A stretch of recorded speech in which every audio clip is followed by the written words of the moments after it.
제 의대 동기들 보면요. 결혼할 때 열쇠 3개를 받더라고요. 아직도 그런 게 있어? 참 웃기네. 아직도라뇨? 시대가 변해도 안 바뀌는 건 분명히 있죠. 그래서 본론이 뭐야? 어머님, 저는 말입니다. 진짜 양심적이지 않습니까? 그건 또 무슨 소리야? 일단 개원은 제 힘으로 했잖아요. 그러니까 어머님은 집이랑 외제차만 해주시면 됩니다. 만약에 말이야, 내가 그거 다 해주기 싫다고 말하면 어찌할 건가? 아니, 어머님, 근데 왜 싫으신데요? 그냥 싫어. 의사 사위한테는 무조건 집이랑 외제차 해주라는 법이 없잖아. 아, 어머님, 현실 감각이 정말 떨어지시네요. 그래 떨어진다고 생각해. 저랑 친한 의사는요. 장인어른이 의사 사회를 얻은 건 가문의 영광이라고 열쇠 3개는 물론이고 골프장 회원권이랑 리조트 회원권도 선물해 주셨다고요. 난 그런 거 싫어. 나 지금 바쁘니까 그만 가봐. 사연을 듣고 난 후 각자의 의견을 댓글로 남겨주시기 바랍니다. 사소한 댓글이라도 사연자분에게 큰 힘이 될 수 있습니다. 일부 사연은 각색될 수 있고 사연자분의 입장에서 구성될 수 있습니다. 장주희 여사님은 누구보다 파란만장한 인생을 사신 분입니다. 그녀는 30대 초반 젊은 나이에 남편을 사고로 잃고 어린 딸과 단둘이 살아갔습니다. 남편이 세상을 떠나기 전에는 그저 평범한 주부였는데 남편이 사고로 떠나고 나서 어떻게든 어린 딸을 먹여 살려야 했습니다. 처음에는 딱히 아무 기술이 없었기에 식당에서 설거지도 하고 홀 서빙도 하면서 그렇게 먹고 살았습니다. 하지만 월급이 너무 적었기에 이렇게 벌어서는 딸과 서울에서 살기 힘들다는 생각이 들었습니다. 그래서 그녀는 틈틈이 월급이 많은 일을 수시로 찾고 있었습니다. 그러던 어느 날 그녀는 벼룩시장을 살펴보는데 보니까 제일 월급이 많은 곳이 시장에 있는 떡가게였습니다. 떡가게에서 주방 보조를 뽑는데 남녀 무관이라고 구인 광고에 적혀 있어서 찾아갔죠. 하지만 남자 주인이 고개를 절레절레 좌우로 흔들었습니다. 그 이유는 남녀 무관이긴 한데 남자 직원을 우대하고 설사 여성이면 좀 덩치가 있어야 한다고 하는 겁니다. 그녀는 일단 일을 하게 해달라고 떡가게 주인에게 애걸복걸했습니다. 떡가게 주인은 그럼 일단 나와 보라고 했습니다. 그녀는 몸이 부서져라 아주 열심히 했습니다. 자신의 딸 세라를 위해서 정말 열심히 일했죠. 그녀에게 떡가게 업무 중에서 제일 힘들었던 부분이 바로 새벽일이라는 겁니다. 4시 30분까지 떡가게에 나와야 했는데 버스도 없는 시간이라 그녀는 걸어서 떡가게까지 가야 했습니다. 집에서 떡가게까지 거리는 걸어서 30분이었습니다. 그래서 그녀는 새벽 3시 30분에 일어나야 했습니다. 참 쉽지 않은 일이었죠. 특히 겨울에는 추운 칼바람을 뚫고 가야 하기에 더욱더 힘들었죠. 여름에는 추위는 없었지만 새벽 시간에 취객들이 많아서 무서움을 뚫고 가야 했고요. 그렇게 그녀는 15년을 한 곳에서 일을 했습니다. 떡가게 주인도 정말 대단한 사람이라고 항상 칭찬을 했습니다. 남자들도 못 버티는 그 힘든 떡가게 주방 보조 일을 가려린 여자의 몸으로 버틸 수 있었던 건 그녀의 딸 세라 덕분이었죠. 딸 세라는 말썽 한번 일으키지 않은 그런 착한 딸이었습니다. 공부도 곧잘 해서 그녀를 매우 기쁘게 만드는 딸이었죠. 그렇게 그녀는 오로지 딸을 최우선으로 생각하는 그런 엄마였습니다. 그런데 어느 날은 떡가게 주인이 그녀에게 이런 제안을 했습니다. 장 여사, 나 말이야. 나이도 있고 이제 일을 그만하려고. 아니 사장님 갑자기요? 그럼 떡가게는 아들이 물려받는 건가요? 그놈이 싫대. 지 애비 힘들 걸 봐서 싫대. 요즘 젊은 놈들 참 한심해. 하여간 아들한테 물려주는 건 포기했어. 아 정말요? 그래, 그놈이 그러더라고. 자기는 아침잠이 많아서 장사를 해도 떡가게 장사는 못한대. 사장님 그럼 이제 어쩌게요? 그래서 말인데 여기 단골들도 다 장여사 팬이고 하니까 여기 떡가게 장여사가 인수할래? 제가요? 여기 떡가게 인수를요? 어우, 전 한 번도 생각해 본 적은 없는 일이라서요. 내가 최대한 저렴하게 맞춰줄게. 아무리 생각해도 여기 떡가게 주인으로 최고 적임자는 장 여사야. 아, 쉽지 않은 제안이네요. 사장님 좀 생각해 볼게요. 그래, 천천히 신중하게 생각을 해봐. 네, 사장님 딸이랑도 상의해보고 좀 생각해 볼게요. 그녀는 다소 갑작스러운 떡가게 주인의 제안에 살짝 당황을 했지만 곰곰이 생각을 해보니까 약간은 욕심이 나긴 났습니다. 그래서 그녀는 막 대학생이 된 딸 세라와 상의를 했습니다. 세라의 표정이 좋지 않았습니다. 딸 세라는 그다지 반기는 분위기는 아니었습니다. 세라야, 너는 어떻게 생각해? 이 엄마가 떡가게 인수하는 거 말이야. 그럼 더 바빠지는 거 아니야? 엄마 성격상 쉬는 날도 없이 일할 게 뻔히 보여. 인수하면 처음은 그래야겠지. 거기 직원으로 일하는 거랑 주인으로 일하는 거랑은 다르니까. 난 이제 엄마가 좀 편해졌으면 좋겠어. 그냥 마트 캐셔 같이 수월한 일을 하면 안 돼? 거기는 일은 수월해도 월급이 적잖아. 적으면 어때? 나는 하늘나라가 네 아빠랑 약속한 게 있어. 그게 뭔데? 우리 세라 시집 갈 때 기죽지 않게 해주는 거. 난 시집 안 가. 평생 엄마랑 살 거야. 네가 잘도 그러겠다. 정말이야. 난 엄마랑 둘이 평생 살 거야. 그녀는 한동안 고민을 했습니다. 그러다가 결국 그녀는 결심을 했습니다. 떡가게를 인수하기로요. 그녀가 그동안 모아놓은 돈이면 대출 없이 인수가 충분히 가능했습니다. 그렇게 떡가게를 인수하고 정말 그녀는 쉬는 날 없이 열심히 했습니다. 그녀가 인수를 하니까 매출이 2배 넘게 올랐습니다. 사실 예전에 떡가게는 너무 떡 종류가 없었습니다. 기본적인 것만 있었습니다. 그래서 그녀는 인수를 하자마자 아주 다채롭게 떡 종류를 늘렸습니다. 그리고 이전 떡가게 주인과는 다르게 모든 종류의 떡을 그녀가 직접 만들었습니다. 사실 예전 떡가게 주인분은 공장에서 받아서 파는 떡도 꽤 있었거든요. 물론 그게 잘못되었다는 건 아닙니다. 하지만 그러면 진짜 떡을 좋아하시는 손님들은 단골로 잡을 수가 없거든요. 주인분이 연세가 있으셔서 좀 쉬엄쉬엄 하는 부분이 있었죠. 하지만 그녀는 정말 죽기 살기로 열심히 했습니다. 방송국에서 촬영을 오면 무조건 받아주었습니다. 예전에 주인분은 방송국에서 오는 걸 극도로 싫어했거든요. 이전 떡가게 주인분은 방송국 놈들은 못 믿을 놈들이라고 입버릇처럼 말을 하는 분이셨죠. 그리고 손님이 더 느는 것도 경계하는 사람이었어요. 손님이 더 늘면 일이 많아진다고 하셨죠. 예전 주인분은 그냥 적당히 운영을 하시는 분이셨습니다. 하지만 그녀는 달랐습니다. 아직 젊다면 젊은 나이고 또 딸에게 더 좋은 환경을 만들어 주고 싶은 마음이 강했기에 실패와 변화를 두려워하지 않고 정말 열심히 떡가게를 운영했습니다. 신메뉴도 자주 개발했고 신메뉴 시식도 과감하게 했습니다. 떡가게 영업시간이 끝나면 신메뉴 개발을 위해서 밤늦게까지 떡가게에 있었습니다. 그런 노력 덕분인지 그녀가 인수한 떡가게는 점점 대박집으로 성장해 나갔습니다. 그리고 인수 1년 만에 바로 옆에 폐업하는 옷가게도 인수하고 확장 공사를 해서 더욱더 떡가게를 성장시켜 나갔습니다. 그렇게 그녀가 운영하는 떡가게는 지역을 대표하는 떡가게로 성장해 나갔습니다. 방송에 자주 소개된 탓인지 전국에서 주문을 하는 상황까지 벌어졌죠. 정말 말 그대로 초대박이 났습니다. 시간은 흐르고 그녀의 떡가게는 2호점, 3호점까지 가맹점이 생겼습니다. 그녀는 그렇게 많이 번 돈으로 고급 주상복합 아파트를 대출 없이 구입했고 빌딩도 한 채 구입했습니다. 물론 빌딩도 대출 없이 샀죠. 그 사이 딸은 20대 후반의 직장인이 되어 있었습니다.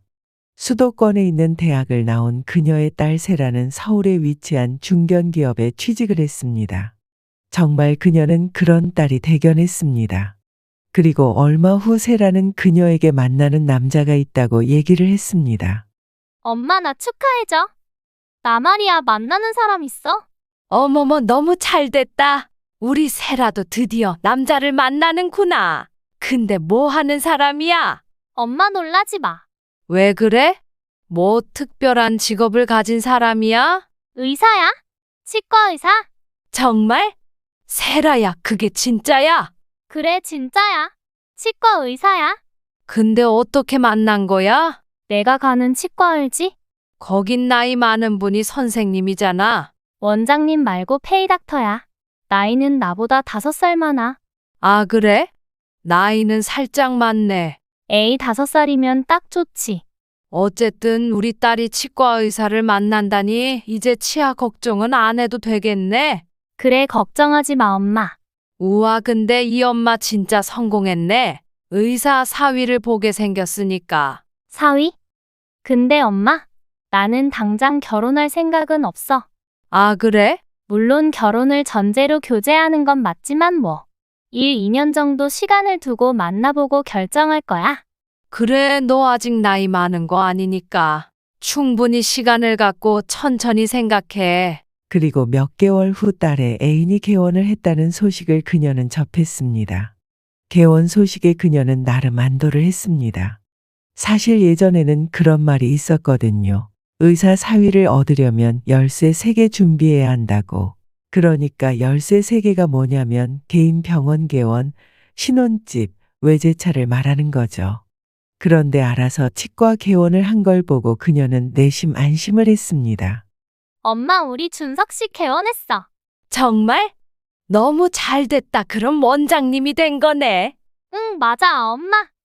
치과 치료 필요하면 우리 준석 씨 치과로 가. 그래, 알았어. 안 그래도 위에 어금니 하나 치료해야 하는데 네 애인 치과로 가야겠네. 잘 됐다. 그럼 내가 얘기해 놓을게. 그런데 세라야, 이 엄마 부탁이 있는데 뭔데? 네 애인이 나 아직 모르잖아. 그렇지, 근데 그게 왜? 그냥 모르는 상태에서 치료받고 싶어서. 뭐야? 엄마가 무슨 암행어사야? 아니, 그래야 내가 부담 없이 치료를 받지. 엄마 말 무슨 뜻인지 알겠어. 그럼 엄마가 예약하고 가. 그렇게 그녀는 딸의 애인이 개원한 치과를 예약했습니다. 딸이 개원한 치과는 서울에 있었는데 분당에서 서울까지 지하철로 30-40분 거리였죠. 그녀는 어떻게 보면 멀다면 먼 거리로 느껴지기도 했습니다. 이전에 그녀가 다녔던 단골 치과는 집 앞에 있는 상가에 있어서 걸어서 1분 거리였거든요.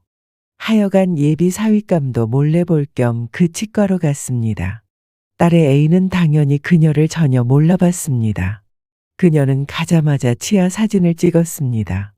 그리고 진료가 시작되었는데 의사의 표정이 안 좋더라고요. 그리고 대뜸 이런 말을 하는 겁니다. 어금니 상태가 많이 안 좋으시네요. 상악 맨 끝에 치아는 임플란트 하셔야겠어요. 네? 임플란트요? 아니, 그냥 시린 정도인데 굳이 임플란트까지 해야 하나요? 네, 거기는 뿌리까지 썩었습니다.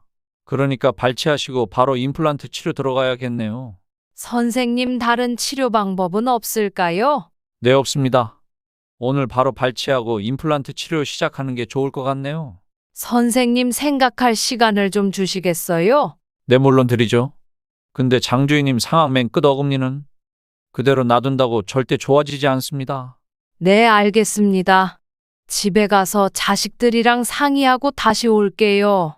네, 그러세요. 자녀분들과 충분히 상의하시고 또 오세요. 그렇게 병원을 나왔습니다. 사실 임플란트를 하라고 했던 치아는 그녀가 원래 다니던 동네 치과에서 좀 더 쓰다가 크라운 치료를 받으라고 한 치아였습니다. 그런데 발치하고 임플란트를 하라고 하니까 좀 이상했습니다. 그녀가 느끼기에도 살짝 시린 거 외에는 그냥저냥 쓸만한 치아였는데 굳이 발치를 하고 임플란트를 해야 한다고 하니까 좀 찜찜했습니다. 그냥 거기 치과 의사가 그녀와 전혀 상관없는 사람이면 그냥 거기 치과는 다시 안 가면 그만이지만 그 의사가 딸과 연관되어 있는 사람이기에 그녀는 더 찜찜한 기분이 들었습니다. 하여간 그날 그녀는 꽤나 머릿속이 복잡했습니다. 말로만 듣던 과잉진료인가 싶기도 했습니다. 과잉진료는 양심 없는 의사나 하는 거니까 더 마음이 무거웠습니다. 그렇게 무거워진 마음으로 그녀는 다시 집으로 돌아갔고 바로 그날 예약을 하고 동네 치과에 갔습니다. 그런데 거기 치과 의사 선생님은 충분히 살릴 수 있는 치아를 왜 발치하고 임플란트를 하라고 하는지 이해가 안 간다고 하시더라고요. 크라운 치료로 충분히 쓸 수 있는 치아라고 했습니다. 그리고 그녀는 동네 치과에서 바로 치료를 시작했습니다. 그날 저녁 그녀의 딸이 퇴근을 하고 집에 왔습니다.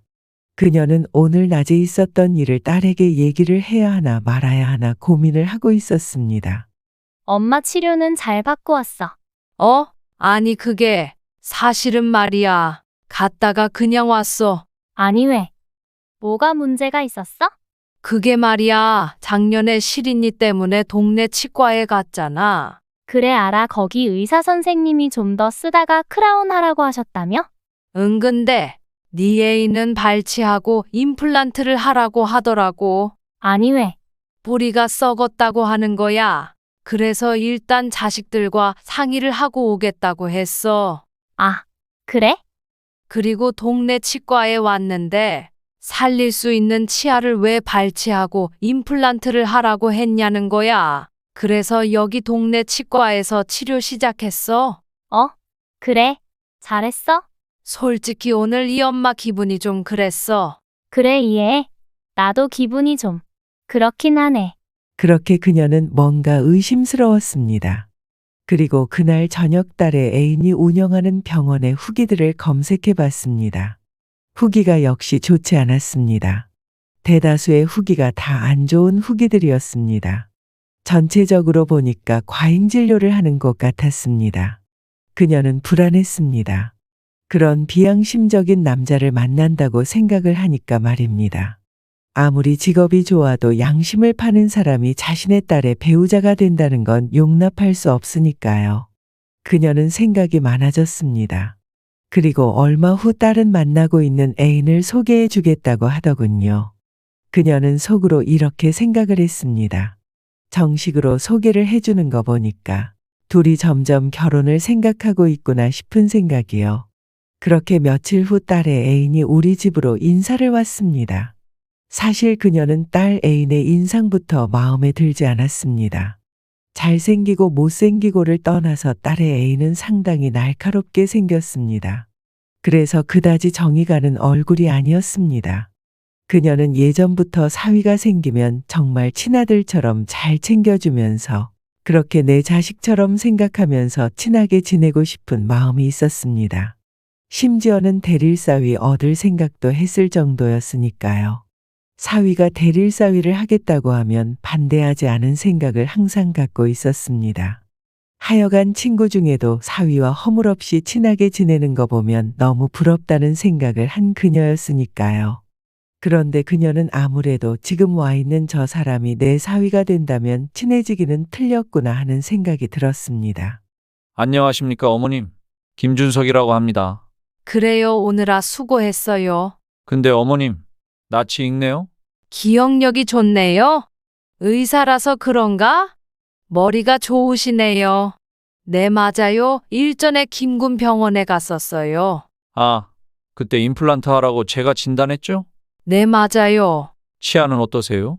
그냥 동네 병원에서 크라운 치료했어요. 아, 그러셨군요. 치아는 괜찮으세요?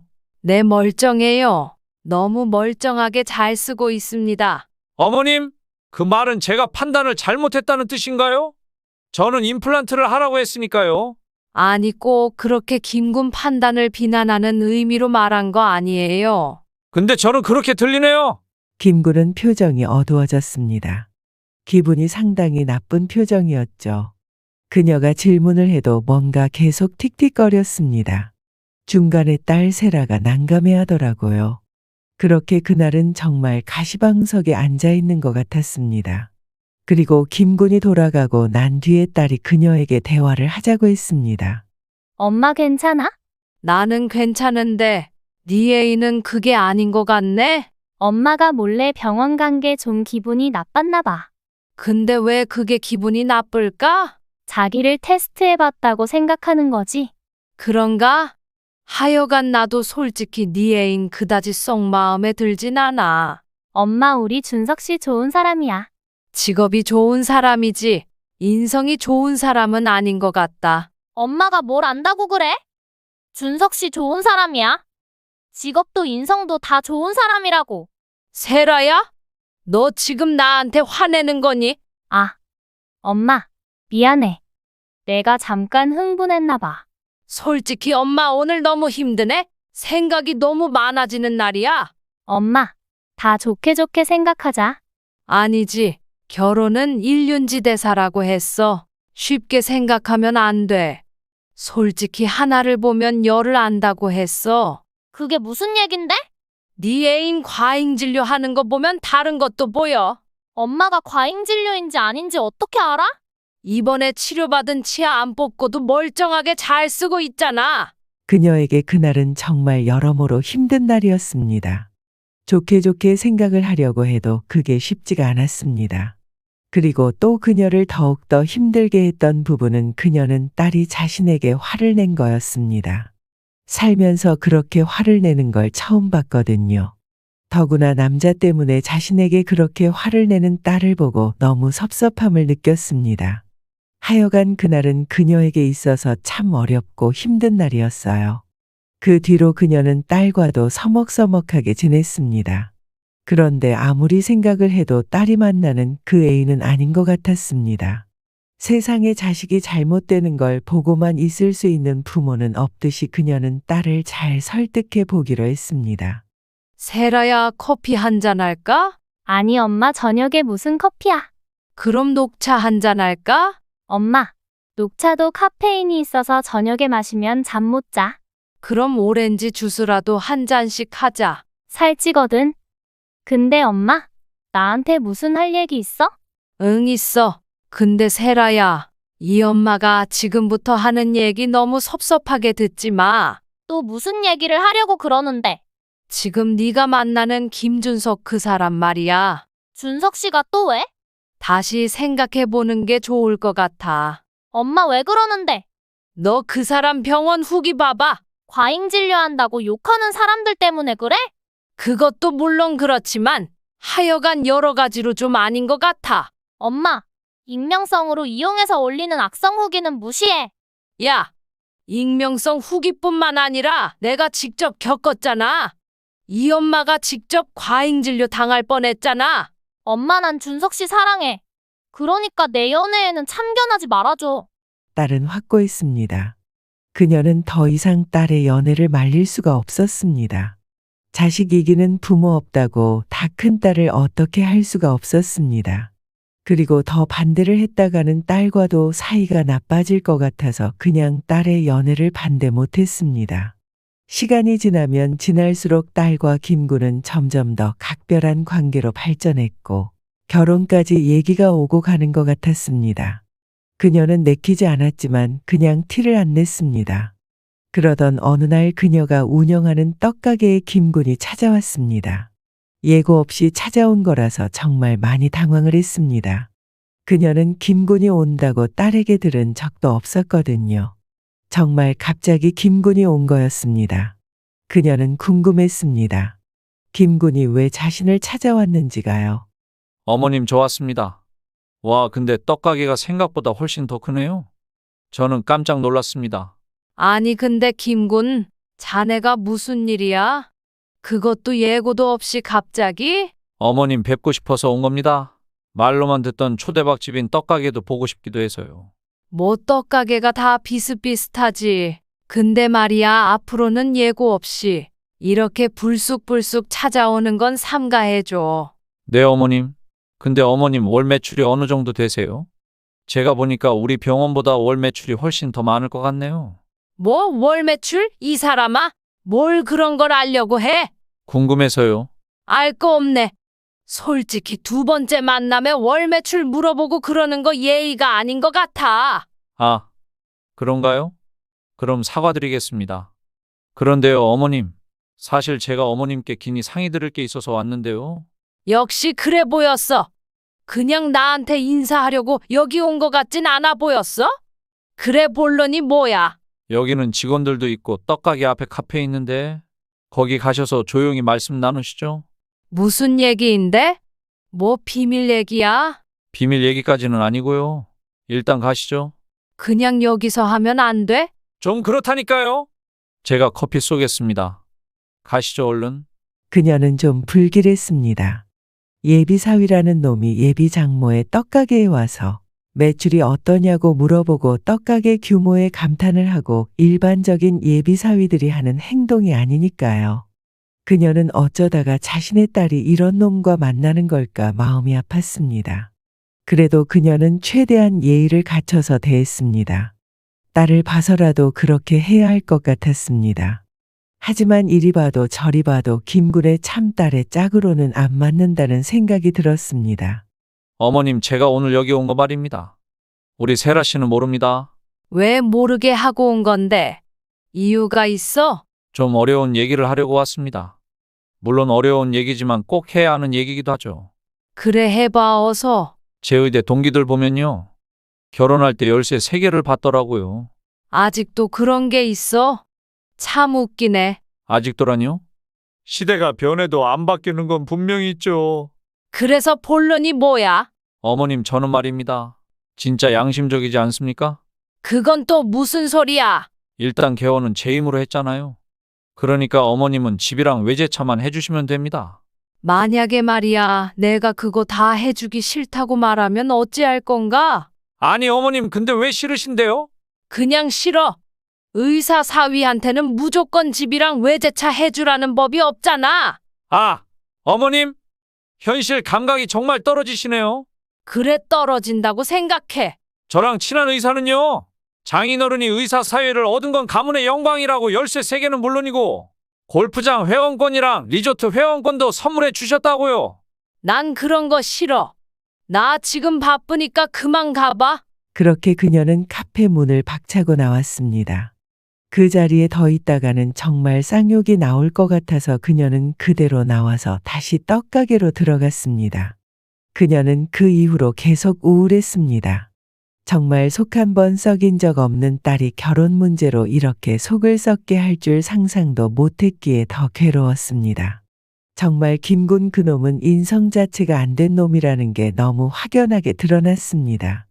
그녀는 딸이 그냥 평범한 남자여도 좋으니까 인성이 좋은 남자를 만나기를 바랬는데 그 기대가 무참히 깨지니까 힘들었죠. 결국 그녀는 딸과 대화를 시도해 보려고 했습니다. 김군이 떡가게에 찾아와서 했던 제안을 딸에게 다 얘기했습니다. 김군의 그런 어이없는 제안들을 딸에게 있는 그대로 다 얘기하면 딸이 자기 애인에게 실망하고 교제를 다시 생각하게 될 거라고 내심 기대를 했는데 그 기대는 무참히 깨졌습니다. 세라야, 엄마랑 얘기 좀 하자. 무슨 얘기? 김군 얘기야. 왜 또? 무슨 얘기가 하고 싶은데? 아까 저녁에 김군이 우리 떡가게에 찾아왔어. 정말? 아니, 근데 왜 나한테 얘기도 없이 간 거지? 나한테 기니 할 얘기가 있다고 해서 나를 찾아왔더라고. 근데 만나서 무슨 얘기를 했는데? 의사 사위를 얻으려면 열쇠 3개 필요한데 본인이 개원은 했으니까 열쇠 2개 준비하래. 아, 준석 씨가 그랬어? 네 생각은 어때? 엄마 솔직히 말하면 그 정도는 해줘야 해. 요즘 현실이 그래. 와, 실망이다. 너도 그렇게 생각을 했다니까 좀 충격이다. 엄마 미안해. 근데 현실이 그래. 난 현실이고 뭐고 참 너한테도 실망했어? 엄마 미안해. 근데 우리 준석 씨가 원하는 대로 해주면 안 될까? 엄마 그 정도 능력은 되잖아. 너 근데 하나만 묻자. 너 김군을 사랑하는 거야? 아니면 의사 남편을 얻고 싶은 거야? 난 의사인 준석 씨를 사랑해. 그녀는 딸에게도 실망을 많이 했습니다. 올바른 사고방식을 지닌 딸인 줄 알았는데 그게 아닌 것 같았습니다. 그래도 어쩌겠습니까? 딸이 그렇게라도 의사 남편을 얻고 싶다는데요. 그녀는 어쩔 수 없이 딸이 원하는 대로 신혼집과 외제차를 사주려고 마음먹었습니다. 사실 원래부터 그녀는 딸에게 신혼집 정도는 해줄 생각이 있었으니까요. 그래서 그녀는 김군을 만나서 신혼집과 외제차를 상의해 보려고 했습니다. 그래서 일전에 만났던 카페로 불렀습니다. 어머님, 무슨 일이십니까? 신혼집이랑 외제차 얘기해보자고. 네, 어머님. 저는요, 누누이 얘기했지만 다른 사람보다 양심이 있는 편입니다. 본인 입으로 그런 얘기하는 거 쑥스럽지 않아? 남이 자네한테 양심이 있는 사람이라고 해줘야지. 어떻게 본인 입으로 본인이 양심 있다고 자화자찬하는 건가? 아니, 그게요. 솔직히 어머님이 저를 좀 못 믿어 하시는 것 같아서요. 됐고 신혼집이랑 외제차 말이야. 제가 먼저 말씀드릴게요. 저는 열쇠 3개 필요 없고 열쇠 하나면 됩니다. 이미 개원했고 국산차에서 외제차로 바꾼 지 1년도 안 됐거든요. 어때요? 양심 있죠? 그래. 양심 있다고 치자. 대신에 열쇠 하나 주시는 거 제대로 된 황금 열쇠로 주시죠. 그게 무슨 소리야? 황금 열쇠면 뭐를 말하는 거야? 일반적인 평범한 아파트보다 도곡동에 있는 주상복합 아파트 펜트하우스로 사주시면 평생 좋은 사위가 되겠습니다. 혹시 지금 하는 얘기 농담인가? 아니, 어머님 농담이라뇨? 지금 제가 한 말이 웃기세요? 아니 웃기기는커녕 불쾌하네. 거봐요, 농담 아니죠? 김군, 나는 말이야 10억 정도 되는 30평 아파트 정도 생각했어? 제가 의사인데 그런 서민 아파트에서 살아야겠습니까? 10억 아파트가 서민 아파트야? 제 기준으로는 그렇습니다. 의사 기준에서는 서민 아파트죠? 자네랑 나랑은 너무 다르구나. 이 결혼 자체를 다시 생각해 봐야겠어. 네네, 그러세요. 저도 이렇게 섭섭한 결혼은 못하겠습니다. 자네 하나만 물어볼게. 우리 세라를 사랑하긴 하나? 사랑하니까 결혼을 하려는 거죠. 근데 어머님 세라 씨를 사랑하는 거와는 또 별개로 저는 제 정당한 권리를 찾는 겁니다. 주상복합 아파트 펜트하우스 사달라는 게 정당한 권리라고? 네, 어머님. 제가 의사인데 그 정도 요구 못하나요? 의사가 벼슬이야? 벼슬이라면 대단한 벼슬이죠? 그래 대단한 벼슬 자리에 올라서 좋겠네. 그렇게 좋지만은 않습니다. 이런 꼴이나 당하고. 자네는 아무리 봐도 아닌 것 같네. 이하동문입니다. 그녀는 기가 막혀서 말이 나오지 않았습니다. 살면서 김군 같은 개차반은 처음 겪어봤으니까요. 다시 그녀는 그 자리를 박차고 나왔습니다. 10억짜리 아파트가 서민 아파트라니 정말 별나라 달나라 사는 인간 같았습니다. 그녀는 도저히 그런 놈을 사위로 맞이할 수 없다는 생각이 들었습니다. 그래서 딸과 다시 상의를 했습니다. 세라야 얘기 좀 하자. 오늘 준석 씨랑 얘기 잘했어? 나는 말이야 신혼집을 10억 정도 생각했어. 아, 그래? 뭐 그 정도도 괜찮지. 근데 김구는 도곡동에 있는 주상복합 아파트 펜트하우스를 원하더라고. 뭐? 주상복합 아파트 펜트하우스를 사달래? 그래, 거기 얼만 줄 알지 너도? 잘은 몰라도 50억은 넘지 않아? 나도 대충 인터넷으로 검색해보니까 요즘은 6, 70억이 넘어. 주상복합 아파트 펜트하우스가 말이야. 6, 70억? 이게 말이 되니? 당연히 안 되지. 그냥 이 결혼 접자 세라야. 그놈은 돈밖에는 모르는 놈이야. 아, 엄마 그래도 그럼 그걸 사주라는 얘기야. 그냥 내가 잘 설득해 볼게. 우리가 죄인이야? 뭘 설득을 해? 아주 대단하신 의사날이 아주 많이 미천하지만 10억이라도 아파트 받아 주시옵소서 그럴까? 아, 엄마? 세라는 아무 말 없이 울기만 했습니다. 그녀는 그런 딸이 한편으로 가여워 보였습니다. 어쩌다가 그런 나쁜 놈을 사랑하게 되어서 이런 아픔을 겪는 건지 참 안타까웠습니다. 그 뒤로도 딸 세라는 매일 울기만 했어요. 그리고 퇴근하고 집에 오면 혼자 술을 조금씩 마시더라고요. 그렇게 딸이 괴로워하는 걸 보니 그녀는 정말 억장이 무너지는 것 같았습니다. 왜 그런 놈이랑 헤어지지를 못하는 건지 도무지 이해가 안 됐습니다. 어쩌다가 그런 나쁜 놈을 사랑해서 이렇게 딸이 망가져 가는지 그녀는 너무 마음이 아팠습니다. 그렇게 얼마 후 김군 그놈이 또 떡가게에 찾아왔습니다. 얼굴도 보기 싫은 놈인데 또 보니까 정말 혈압이 막 상승을 하더라고요. 마음 같아서는 딱이라도 한 대 갈기고 싶었습니다. 정말 다시 보니까 얼굴 자체가 주먹을 부르는 얼굴이기도 하더라고요. 그녀는 화를 꾹꾹 눌렀습니다. 그리고 떡가게에는 직원들이 있어서 또 일전에 갔던 떡가게 앞에 있는 카페에 가서 얘기를 나눴습니다. 어머님 절충안을 들고 왔습니다. 도대체 무슨 절충안? 그래, 뭐 일단 드러나 보자. 제가 곰곰이 생각을 했는데 6, 70억 하는 주상복합 아파트 펜트하우스는 어머님께 무리는 무리일 것 같더라고요. 그건 인정합니다. 그래서 자네가 들고 온 절충안이 뭔데? 그걸 어서 얘기해봐. 잠원지구 쪽에 한강뷰 아파트로 해주시죠. 거긴 3, 40억 정도 합니다. 이번에는 한강뷰 아파트?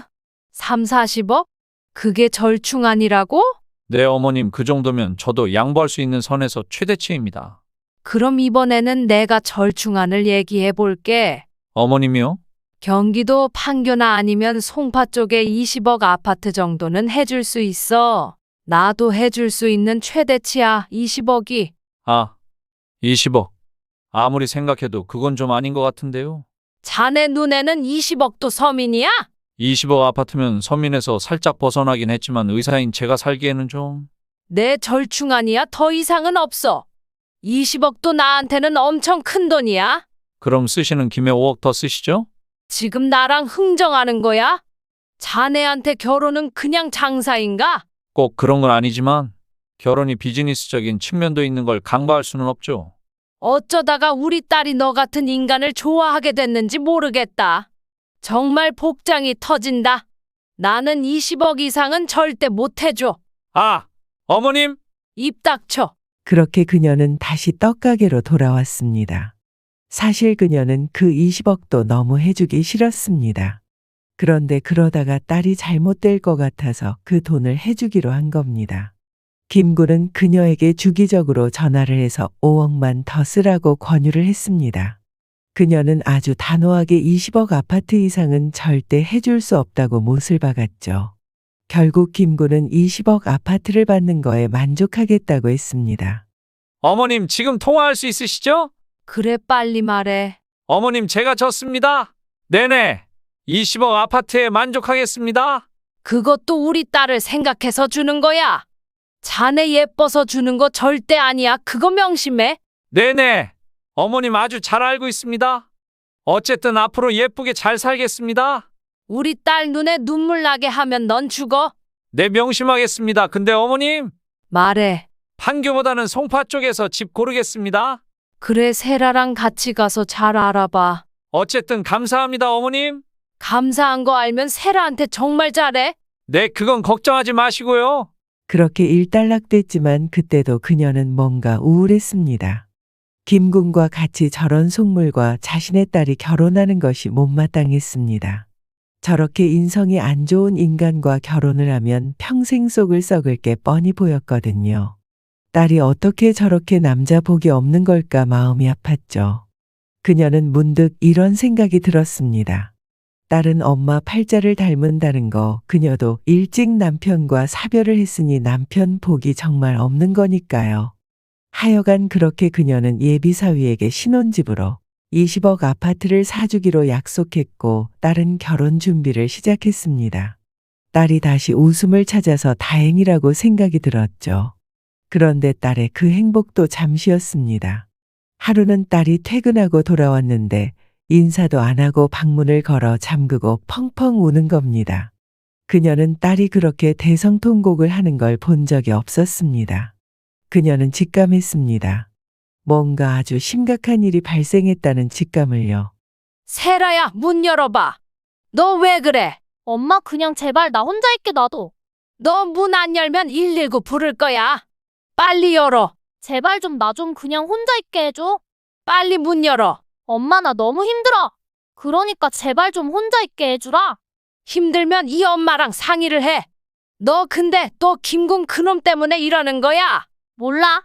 맞구나, 김군 그 나쁜 놈 때문에 또 이러는 거야. 엄마 나 어쩌면 좋아. 맞구나, 그놈 때문에 그러는 거. 아우, 그놈이랑 그냥 헤어지면 안 되는 거냐? 난 아주 이제 김군만 생각하면 이가 갈린다. 그놈 그거 지가 치과 의사라고 사람 이가 갈리게 만드는 거 아냐? 그녀는 주방에서 젓가락으로 들고 딸의 방문을 열었습니다. 딸은 계속해서 대성통곡을 하고 있었죠. 일단 그녀는 딸을 다독여 주었습니다. 그러니까 딸도 조금씩 진정을 하기 시작했죠. 그리고 딸의 말을 들어보기 시작했습니다. 그런데 어마어마한 일이 생겼더라고요. 무슨 일이야? 김군 때문에 그러는 거 맞지? 아무 말도 못하는 거 보니까 맞구나. 엄마 나 이제 어떻게 하지? 김군 그놈이 또 너한테 무슨 짓을 한 거야? 나한테 무슨 잘못을 한 건 아니고 준석 씨가 다른 사람들한테 큰 죄를 지었어. 세라야, 제발 속 시원하게 무슨 일이 있었는지 얘기를 해. 그게 엄마. 그러니까 지금 경찰 조사받고 있대. 조만간 검찰로 송치될 것 같다고 했어. 경찰 조사? 아니 검찰 송치? 아니 도대체 왜? 엄마 이거 봐봐. 여기에 나오는 A씨가 우리 준석 씨래. 나 이제 어쩌면 좋지? 딸은 그녀에게 스마트폰을 건넸습니다. 스마트폰 화면에는 인터넷 뉴스 기사가 있었는데 그녀는 그걸 쭉 읽어보았습니다. 그 인터넷 뉴스 기사 내용은 서울에 있는 치과 병원에서 치과 의사가 60여 명의 환자의 멀쩡한 치아를 뽑다가 상해와 사기죄로 고발당해서 수사 중이라는 인터넷 뉴스 기사였습니다. 그녀는 순간 정신이 어지랬습니다. 그녀는 어렵게 정신을 다시 차리고 계속해서 기사를 읽었습니다. 간단한 치료로 가능한 치아를 발치해서 임플란트 치료를 한 정황이 속속들이 드러났다는 겁니다. 대다수의 피해자들은 과잉 진료를 넘어서 명백한 사기고 상해 행위라고 주장하고 있다고 합니다. 피해 금액도 1인당 적게는 수백에서 많게는 수천만 원이라고 하는 내용이었습니다. 일단 상해 사기죄 가해자로 수사받는 치과의사 A씨는 상해 사기는 물론 과잉 진료조차 아니라고 주장을 하지만 경찰 관계자들은 일부 범죄 사실이 인정된다고 판단되는 상황이라고 얘기하는 상황이라는 내용의 기사였습니다. 그녀는 그 기사를 쭉 읽고 나서 정말 정신이 혼미해질 정도로 어지러질했습니다. 정말 하나를 보면 열을 한다고 그놈은 인간 쓰레기였습니다. 말로 표현할 수 없는 절망감이 밀려오는 걸 그녀는 느낄 수가 있었죠. 그런데 한쪽 문이 닫히면 다른 한쪽 문이 열린다는 말처럼 그녀가 느끼고 있는 그 절망감이 갑자기 희망으로 바뀌고 있었습니다. 그게 무슨 소리냐면 그녀는 순간 이 정도 사안이면 딸과 김군 그놈이 헤어지겠구나 싶었죠. 그리고 결혼 전에 이런 일이 발각된 것이 천만다행이라는 생각도 들었습니다. 만약에 딸이 그놈과 결혼을 해서 아이 낳고 그렇게 살고 있다가 이런 일이 발각되었다면 딸이 그 고통을 고스란히 다 받아야 하는데 결혼 전이니까 얼마나 다행입니까? 그녀는 순간 들었던 절망감에서 희망을 찾았습니다. 그녀는 딸을 다독여주면서 잘 얘기했습니다. 세라야, 하늘이 우릴 도왔다. 엄마 갑자기 그게 무슨 소리야? 너 생각해봐. 네가 그놈이랑 결혼을 하고 나서 이런 일이 벌어졌다고 생각을 해보라고. 너 옥바라지 할 수 있어? 결혼 후에 이런 일이 안 벌어진 건 행운 중에 행운이야. 아, 진짜 결혼하고 나서 이런 일이 터졌으면 그럼 더 충격이었겠네. 충격 정도가 아니지. 넌 평생 불행 속에서 사는 거야. 거기에 둘 사이에 아이라도 생겼어 봐. 그 아이도 고통받는 거야. 자기 아버지가 사기꾼인 거잖아. 그렇네. 지금 생각해보니까 나는 진짜 죽다가 살아났네. 자, 이제 앞으로 할 일은 그놈과 완전히 인연을 끊는 거야. 그 사람 힘들 텐데. 너 아직도 정신 못 차렸구나. 아, 아니야. 엄마 그 사람이랑 헤어질게. 앞으로는 그 어떤 연락도 받지 마. 그렇게 일단락되는 줄 알았는데 그놈한테 또 연락이 왔습니다. 정말 질긴 놈이었습니다. 아주 소름이 끼치기까지 하더라고요. 그녀는 김군의 전화를 안 받았습니다. 그리고 번호도 차단을 했습니다. 그런데 그녀의 떡가게로 직접 찾아오는 겁니다.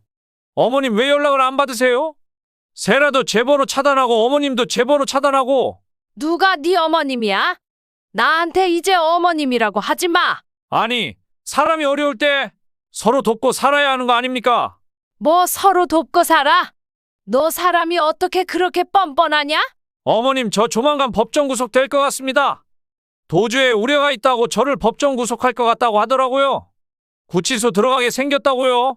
어쩌라고? 저 좀 도와주세요, 어머님. 제발요. 도와달라고? 뭐 옥바라지라도 해달라는 거야? 너 인간 맞니? 저 억울합니다. 제 진실을 밝혀야 합니다. 그 진실은 네 부모한테 밝혀달라고 해. 우리 부모님도 저를 버리셨어요. 오죽하면 그러셨을까? 어머님, 저요. 지금 유명 로펌 변호사 선임했습니다. 일부 피해자랑은 합의도 했고요. 그래서? 집행유예로 풀려날 수 있습니다. 근데 집행유예로 풀려나면 의사는 계속 할 수 있어? 내 생각에는 할 수 없을 것 같은데. 설사 시간이 지나서 할 수 있다고 해도 누가 자네 치과에 갈까? 요즘은 인터넷 시대라서 한 번 찍히면 끝이야. 아니, 뭐 산입에 거미줄 치겠습니까? 치과 의사 안 해도 뭐라도 하면 되죠? 그래, 그건 알아서 하고 우리 인연은 여기까지야. 어머님 20억 아파트 안 사주셔도 됩니다. 저 좀 도와주세요. 뭐 20억? 20원도 안 되는 놈이 뭐라고 자꾸 떠들어? 당장 꺼져. 아, 어머님. 너 지금 내가 경찰 부를까? 넌 경찰 무서운 줄을 아는 놈이잖아. 그렇게 김구는 경찰을 부른다고 엄포를 놓으니까 가더라고요. 그녀는 정말 다시 불행 중에 다행이라는 생각이 들었습니다. 정말 저런 놈과 딸이 결혼했다면, 아, 정말 상상만 해도 끔찍한 일이잖아요. 그녀는 딸에게도 신신당부했습니다. 남자를 볼 때는 직업이나 외모보다도 제일 먼저 인성을 봐야 한다는 걸요. 그녀의 딸도 이번 일을 계기로 정말 반성을 많이 했습니다. 그리고 자신의 엄마 말을 잘 들어야겠다는 생각도 하게 됐을 겁니다. 그 뒤에 들은 소식인데요. 물론 그녀가 김군에게 직접 들은 사실은 아니고 또 인터넷 뉴스 기사로 접한 소식이었는데요. 결국 김군은 법정 구속되어서 구치소에 수감이 되었다고 합니다. 재판을 받고 있는데 검사 구형을 7년 받았다고 하네요. 김군의 바램대로 집행유예는 불가능할 것 같아 보였습니다. 보통 판사가 검사 구형의 절반 정도의 형을 주는데 그럼 7년이면 3에서 4년 징역형을 받게 되는 게 일반적이니까요. 물론 여러 가지 변수는 있겠지만요. 하여간 그녀와 그녀의 딸 세라는 김준석 그 인간을 기억에서 완전히 지우고 지내고 있습니다. 하지만 가끔 김군 그놈이 구치소에서 편지를 써서 세라에게 보내는 것 때문에 스트레스를 받기도 했습니다.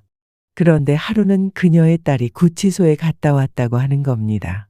엄마 나 구치소 갔다 왔어. 거기가 어디라고 가? 한 번은 갔다 와야 한다고 생각했어. 확실히 정리해야 하니까. 가서 뭐라고 했어? 내가 얘기했어. 편지도 보내지 말고 다시 나와서도 연락하지 말라고. 안 그러면 신고하겠다고. 아, 그렇게 말했어? 이제 진짜 제대로 이별 통보했어. 그놈이 뭐래? 그냥 엉엉 울더라고. 못난 놈! 너는 어디서 그런 못난 놈을 만난 거냐? 그래 못난 놈이야. 준석 씨 근데 못나기만 한 게 아니지 나쁜 놈이기도 하지. 맞아, 그놈 참 나쁜 놈이야. 근데 접견 시간 끝나고 마지막 인사할 때 뭐라고 했는 줄 알아? 뭐라고 했는데? 온 김에 영치금 좀 넣어달라고 하더라고. 뻔뻔한 놈 그래서 넣어줬어? 미쳤어. 내가 그런 놈한테 돈을 쓰게. 잘했어. 우리 딸 그냥 우리 인생 공부했다고 생각하자. 그래 그렇게 생각할게. 엄마 진짜 그동안 실망 많이 시켜서 미안해. 내가 앞으로 다 갚을게. 정말 미안하고 사랑해 엄마. 나도 우리 딸 너무너무 많이 사랑해. 그렇게 그녀의 딸과 그녀는 김준석 그놈과 완전히 인연을 끊고 다시 행복한 삶을 위해서 노력하면서 살아갔습니다. 여기까지가 장주희 여사님의 사연입니다. 그래도 마지막이 나름 해피엔딩이라서 그나마 다행입니다. 사연을 듣고 댓글을 남겨주시기 바랍니다. 사소한 의견일지라도 사연자분에게는 큰 힘이 됩니다. 노골적인 악성 댓글은 사연자분에게 상처가 될 수 있으니 삼가주시기 바랍니다.